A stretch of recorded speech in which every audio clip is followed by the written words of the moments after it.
দর্শক আসসালামু আলাইকুম, কেমন আছেন সবাই? আশা করি আপনারা সবাই ভালো আছেন। আজ একটি নতুন ভিডিও নিয়ে আসলাম। সেই ভিডিওটা হলো নতুন গরু বা ষাঁড় গরু কিনে আনলে হলে কী করতে হয় সে সম্পর্কে একটা ভিডিও নিয়ে আসলাম। সবাই পুরো ভিডিওটা মনোযোগ দিয়ে শুনবেন, কারণ এখানে সবাই ষাঁড় গরু বিক্রি করে দিছে। যারা কোরবানিতে রাখছিল সব বিক্রি করে দিয়ে এখন আবার নতুন করে কিনবে, আবারও মোটা তাজা করানোর জন্য নতুন করে কেনা হবে।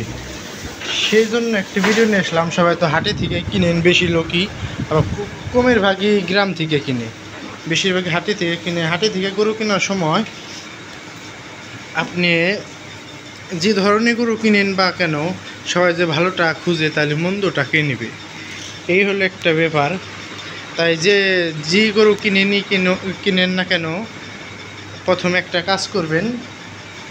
গরু কিনে আনার পরে কেনার আগে একটা লক্ষণ দেখবেন। সেই লক্ষণটা হলো গরুর মুখে ঘামছে কেন, ঘামার কারণটা কি। যেমন এই যে নাকের মধ্যে বিন্দু বিন্দু, এই যে বিন্দু বিন্দু এগুলো হলো ঘামছে। সুস্থতার কারণ হলো প্রথমে এটা ঘামা, নাক ঘামা, এটা হলো প্রথমে হলো সুস্থতার কারণ। দ্বিতীয়টা হলো গরুরা পেটে একটা শব্দ দিবে। এই যে ডাইন সাইডে, এই সাইডে এইভাবে ধরবেন, দেখবেন এখানে পেট নড়বান হয়েছে।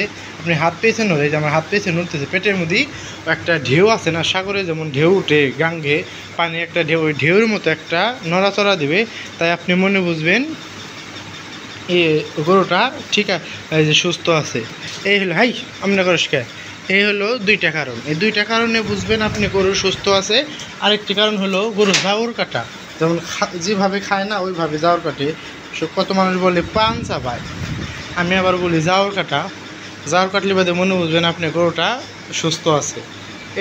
এইগুলো হলো লক্ষণ। এগুলো দেখে আনবেন।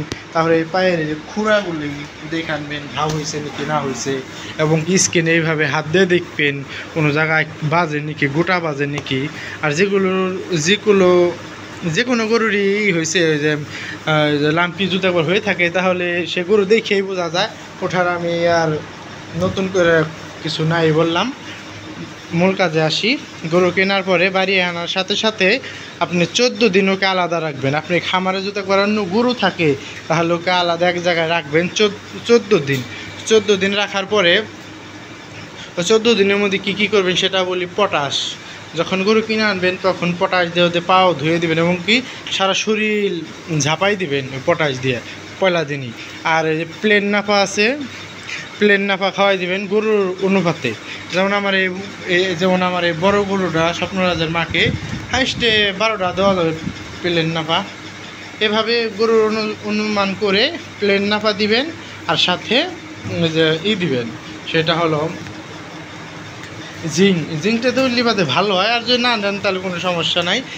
ওই যে 14 দিন আলাদা রাখার পরে ও কী করবেন, ওই যে আলাদা রাখার পরে ওকে আপনি নিজ জায়গায় আনবেন, যে জায়গায় আপনি গরু লালন পালন করেন, সবগুলো গরুর হাতে মিশিয়ে তারপর 14 দিন পর পালবেন ওই জায়গায়। তারপরে ওকে কৃমিনাশক করবেন, জিঙ্ক খাওয়াবেন, লেবার টনিক, এগুলো খাওয়ালে বাদে আস্তে আস্তে গরু ঠিক হয়ে যাবে। কিন্তু এই গরুটার লাম্পি হওয়ার কোনো কারণ নাই, লাম্পি তারপরে খুরা রোগ হওয়ার কোনো কারণ নাই। বেশিরভাগ গরু কিনানলি বাদে, হাটে থেকে কিনানলি বাদে খুরা রোগ হয়, কারণ অ্যাডজাস্ট হইতে সময় লাগে আপনার গরুর সাথে। এই খুরা রোগ হইলে বাদে আপনার খামারের গরু যদি আছে সব কিছু ছড়াই ফেলে। তাই বলি 14 দিন আপনি আলাদা জায়গায় রাইখে, ওই জায়গায় রাইখেই 14 দিনের দিন এই যে ভ্যাকসিন, সকল প্রকার ভ্যাকসিন দিয়ে তারপর আপনি খামারে গরু হাতে মিশিয়ে ফেলবেন, কোনো সমস্যা নাই। এই হলো কারণ। আর যদি একবার গরু যদি একবার নাই থাকে, খামারে গরু বিক্রি করে ফেলছেন, কোনো গরুই নাই, যদি কিনে আনেন এই কাজই করবেন, কিন্তু আলাদা রাখার কারণ নাই, কারণ আপনি তো গরুই নাই। এই হলো কারণ। এগুলো যদি একবার মাইনে চলেন তাহলে গরু কোনো সমস্যা হবে না। দেখুন গোতাগুতি করতেছে, ও ছোটোটা কি বড় হাতে কি পারবে, বুঝতেছে না। হ্যাঁ এমনি করস কেন, এইভাবে না পারলে বাদে দেখবেন আপনি খামারের গরু কোনো সমস্যা হবে না। আর চিকিৎসার মাধ্যমে রাখবেন, যেমন ডাক্তারের পরামর্শ নেবেন। আপনি যদি একবার না বুঝেন ডাক্তারের জিজ্ঞাসা করবেন আমি গরু কিনা আছি কেমনি কী। ওই ডাক্তার যদি একবার আপনি ভালো মনে চায়, তাহলে ডাক্তার আপনাকে নিঃসন্দেহে সব বলে দিবে, কোনো সমস্যা নেই। এই হলো কারণ। সবাই ভালো থাকবেন, সুস্থ থাকবেন। আর ন্যূনতম মানে সার গরু চেনার উপায় এটা আমি আগামীকাল ভিডিও দিব, কারণ এখন তো সবাই সার গরু কেনার প্রস্তুতি নিয়ে ফেলছে। তাই সবাই ভালো থাকবেন, সুস্থ থাকবেন। আসসালামু আলাইকুম।